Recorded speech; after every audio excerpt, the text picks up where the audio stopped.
Nagbabala ang Task Force Kasanag, isang grupo ng mga anti-corruption advocate sa mga opisyal ng pamahalaan na umuray sangkot sa katiwalian, partikular sa paggamit at pamamahala ng pondo para sa mga flood control project sa iba't ibang bahagi ng bansa. Si Paul Montibon sa report. Ayon sa Task Force Kasanag, bahagi ng kanilang kampanya laban sa katiwalian ang pagsasampa ng mga reklamo at paglalantad sa mga opisyal na mapatutunayang nag-abuso sa pondo ng bayan.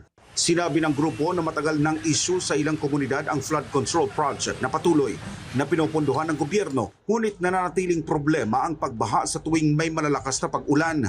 Giit ng Task Force Kasanag, may mga ulat silang natatanggap hinggil sa umunay overpricing, ghost projects at substandard na konstruksyon sa ilang proyekto laban sa baha.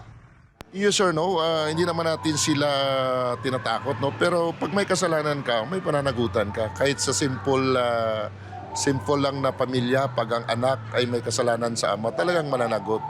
So walang exemption ng batas, no? So kailangan lang nila talaga ay ayusin dahil they are not a king. They are all public servant, no? Ang iba kasi nakalimutan, nakala nila hari sila. No, you are not a king and that is not your kingdom. You are called as public servant. At you are called a public servant, you must to be served as a public servant with accountability.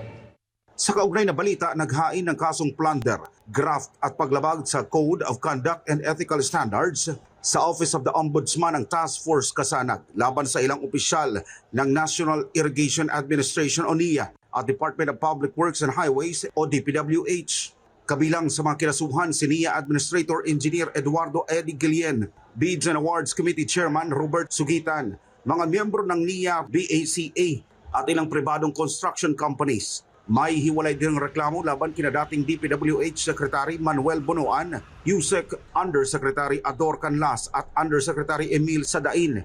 Ayon sa TFK na pinamumunuan ni Dr. John Chong, may umunay irregularidad sa public bidding ng ilang proyekto kung saan sinasabing napunta sa mga kumpanyang konektado sa pamilya ni Guillen ang bilyong pisong proyekto ng NIA at DPWH.